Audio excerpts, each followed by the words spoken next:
Hello everybody and welcome to the finale of the Analytic's Hamilthon, where we're going to be talking about the finale to Hamilton's life. Woo! Thank God that's over.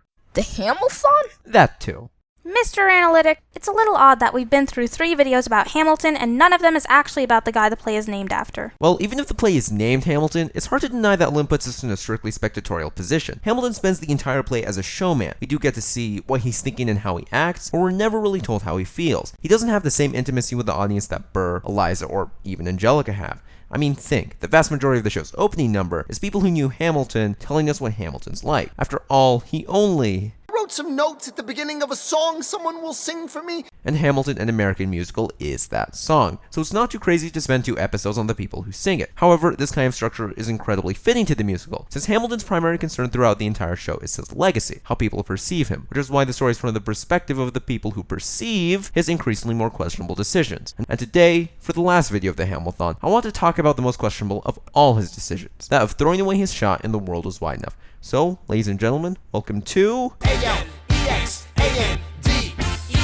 We are meant to be a colony that runs independently. Alright, so before we go on, have any of you seen Barry Lyndon? Yes? No? Well, it's a really great movie, and in it there's a quote that goes like this. Barry was one of those born clever enough at gaining a fortune, but incapable of keeping one. For the qualities and energies which lead a man to achieve the first are often the very cause of his ruin in the latter case. The parallels between the life of Barry Lyndon and that of Alexander Hamilton are numerous, and while I could spend an entire episode talking about those alone, I want to focus on this specific quote because I think it almost perfectly explains the rise and fall of Hamilton that we see throughout the show that finally leads to the decision that he makes when the world was wide enough. Remember, Hamilton said that he wasn't throwing away his shot, Till the world turns upside down. so let's take a look at what exactly turns his world upside down, shall we? There are a lot of titles you can don Hamilton with throughout the play, but none would be more fitting than that which is given to Barry Lyndon, an opportunist. Hamilton wants his place in the history books, and he's willing to do whatever it takes to get it, as evidenced in his I Want song, My Shot. I am not throwing away my shot. I am not throwing away my shot. Yo, I'm just like my country. I'm young, scrappy, and hungry, and I'm not throwing away my shot. The I'm not throwing away my shot motif is without a doubt one of, if not the most repeated lines in the show, summarizing Hamilton's life philosophy that, in Act 1, is to his benefit, taking him from an impoverished college student to a decorated war vet to the first United States Secretary of the Treasury. However, very much like Barry Lyndon, is the qualities that got him from point A to B that eventually proved to be his downfall. Firstly, there's his reliability with the ladies, which does give him the ability to move on from Angelica and still secure a rich wife, but, as we'll see later, probably isn't a great attitude if you want a stable marriage. We also catch glimpses of his obsession with reputation and the things people say, which leads to his encouragement of the Lawrence Lee duel and a refusal to negotiate a peace. But your man has to answer for his words, Burr. With his life, we both know that's absurd, sir. The consequences of which get him into a fight with Washington. Of course, he eventually makes it back into the military and resumes his social advancement, but the problem is that during this transition, Hamilton, as a person, doesn't change. As we see in Farmer Refuted, Hamilton loves to argue and is less about coming to agreement than he is about proving that he's right, which means he works against, rather than with, James Madison and Thomas Jefferson. He also fails to shed his ladies' man attitude, which gets him into the Reynolds affair. And because his newfound rivals threaten to use the Reynolds affair to poison his reputation, Hamilton takes it upon himself to dispel what most historians would agree was a pretty unpopular rumor, ruining his marriage and destroying his chances of becoming president.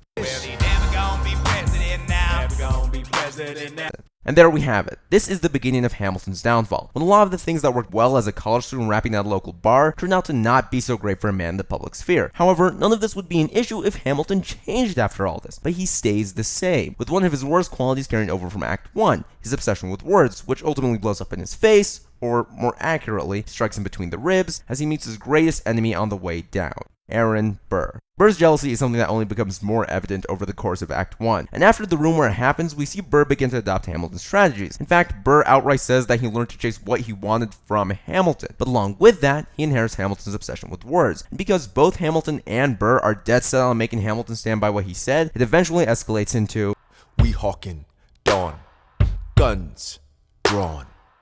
You're on.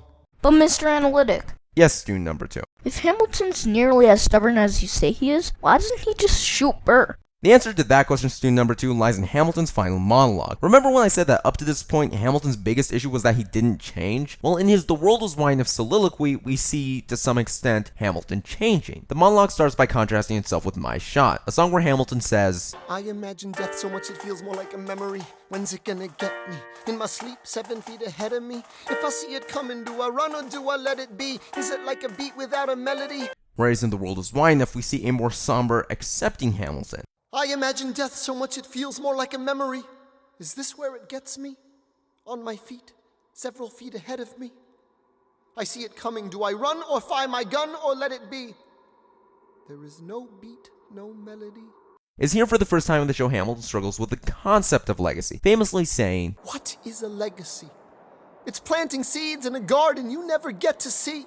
You could say Hamilton didn't shoot Burr to not go down in history as a murderer. And while that might be the case for the real Alexander Hamilton, Lynn's Hamilton tells a different story. He says, Raise a glass to freedom. a line that harkens back to the story of Tonight, one of the show's earliest songs where Hamilton and the squad discuss their place in the history books. The difference here, though, is that Hamilton no longer thinks of himself as in control of his legacy. The use of Raise a Glass to Freedom is an admission of the fact that despite all the things Hamilton did, it is the story of that night, the day Hamilton fell to Burr, that people will tell. You see, Hamilton's ultimate flaw is picking an enemy he can't overcome: time. Legacy is entirely in the hands of those who tell your story, not you. And that is the real tragedy of Hamilton, watching the man struggle with the way people will see him in the future, but ultimately realizing he has no real control over that. And while it is sad, you can't say he wasn't warned. Let me tell you what I wish I'd known when I was young and dreamed of glory.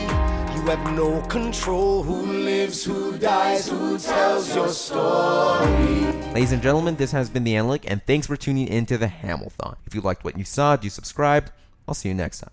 Take care. Raise a glass to freedom. Hey! Something you will never see again. No matter what she tells you. Let's have another round tonight. Raise a glass